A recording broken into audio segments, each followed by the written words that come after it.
ॐ नमो भगवते वासुदेवाय। श्रीशुक उवाच अथातः श्रूयतां राजन्वंशः सोमस्य पावनः यस्मिन्नैलादयो भूपाः कीर्त्यन्ते पुण्यकीर्तयः सहस्रशिरसः पुंसो नाभिह्रदसरोरुहात्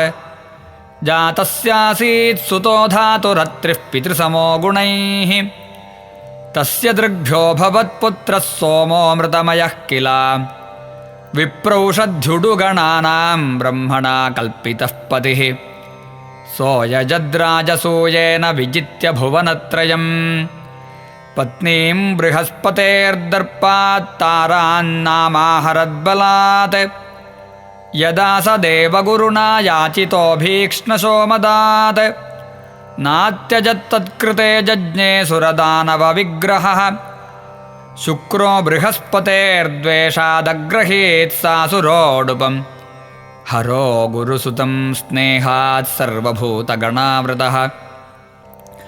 सर्वदेवगणोपेतो महेन्द्रो गुरुमन्वयात् सुरासुरविनाशोऽभूत् समरस्तारकामयः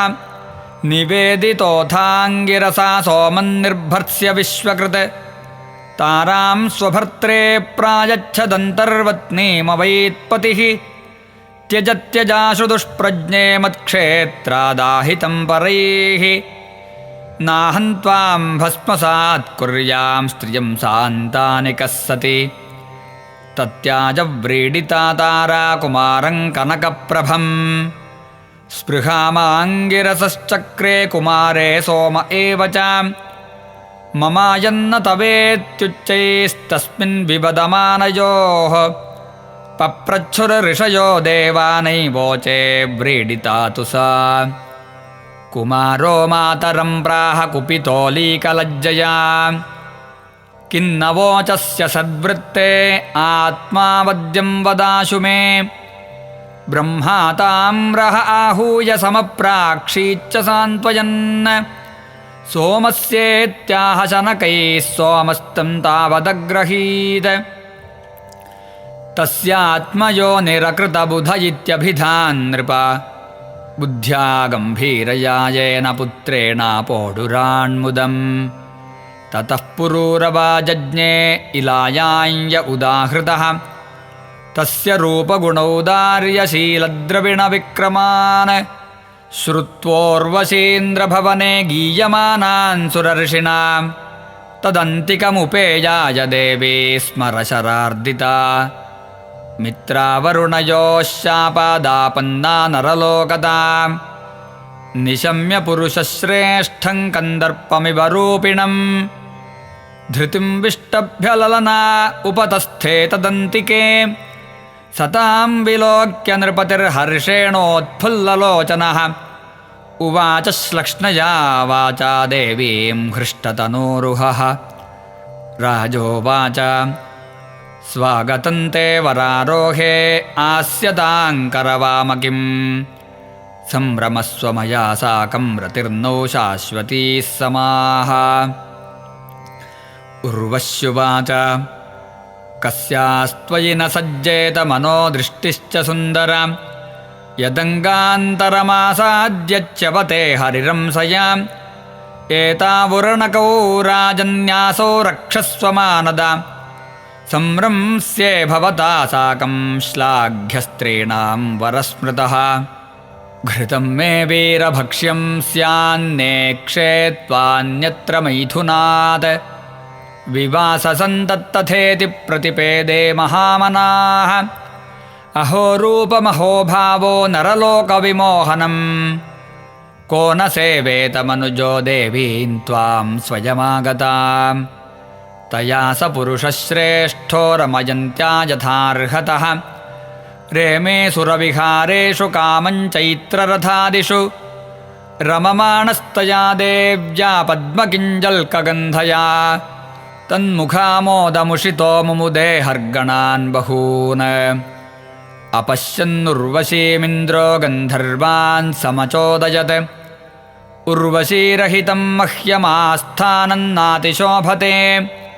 ते उपेत्य महारात्रे तमसि प्रत्युपस्थिते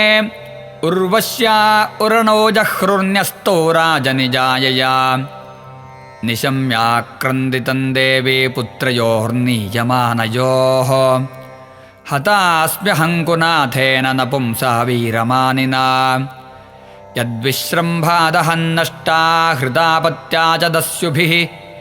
यस्येते निशि सन्त्रस्तो यथा नारीदिवापुमान्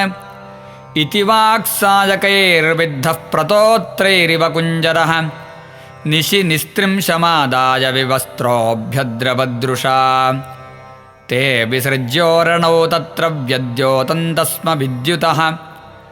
आदाय मेषावायान्तं नग्नमैक्षत सापतिम् ऐलोऽपि शयने जायामपश्यन् विमना इव तच्चित्तो विह्वलः शोचन् बभ्रामोन्मत्तवन्महीं सतां वीक्ष्य कुरुक्षेत्रे सरस्वत्यां च तत्सखीः पञ्चप्रहृष्टवदनाः प्राह सूक्तं पुरूरवाः अहो जाये तिष्ठ तिष्ठ घोरेण त्यक्तुमर्हसि मां त्वमद्याप्यनिर्वृत्य वचांसि कृणवावहै सुदेहोऽयं पतत्यत्र देवि दूरं हृतस्त्वया खादन्त्येनं वृकागृध्रास्त्वत्प्रसादस्य नास्पदम् उर्वश्युवाच मामृथाः पुरुषोऽसि त्वं मास्मत्वाद्युर्वृका इमे क्वापि सख्यन्न वै स्त्रीणां वृकाणां हृदयं यथा स्त्रियो ह्यकरुणाः क्रूरा दुर्मर्षाः प्रियसाहसाः घ्नन्त्यल्पार्थेऽपि विश्रब्धं पतिं भ्रातरमप्युत विधायालीकविश्रम्भमज्ञेषु त्यक्तसौहृदाः नवन्नवमभीप्सन्त्यः पुंश्चल्यस्वैरवृत्तयः संवत्सरान्ते हि भवानेकरात्रं मजेश्वर वत्स्यत्यपत्यानि च ते भविष्यन्त्यपराणि भोः अन्तर्वत्नीमुपालक्ष्य देवीं सप्रययौ पुरं पुनस्तत्र गतोऽब्दान्ते उर्वशीं वीरमातरम्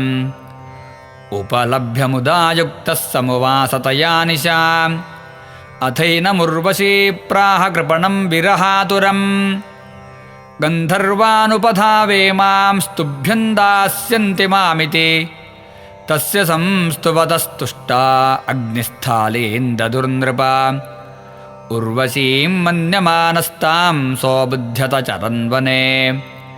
स्थालीन्यस्य वने गत्वा गृहानाध्यायतो निशि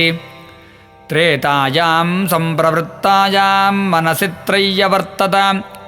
स्थालीस्थानं गतोऽश्वत्थं शमीगर्भं विलक्ष्य सः तेन द्वे अरणीकृत्वा उर्वशी लोककाम्यया उर्वशीं मन्त्रतोऽध्यायन्नधरारणिमुत्तराम् आत्मानमुभयोर्मध्ये यत्तत्प्रजननं प्रभुः तस्य निर्मन्थनाज्जातो जातवेदा विभावसुः त्रय्यासविद्यया राज्ञः पुत्रत्वे कल्पितस्त्रिव्रत तेनायजत यज्ञेशं भगवन्तमधोक्षजम् उर्वशी लोकमन्विच्छन् सर्वदेवमयं हरिम् एक एव पुरा वेदः प्रणवः सर्ववाङ्मयः देवो नारायणो नान्यजेकोऽग्निर्वर्णयेव च पुरूरवसयेवासीत् त्रयीत्रेतामुखे नृप अग्निना प्रजया राजा लोकं गान्धर्वमेजिवान् इति श्रीमद्भागवते महापुराणे पारमहंस्यां संहितायां नवमस्कन्धे ऐलोपाख्याने 14. सर्वत्र गोविन्दनामसङ्कीर्तनं गोविन्द गोविन्द।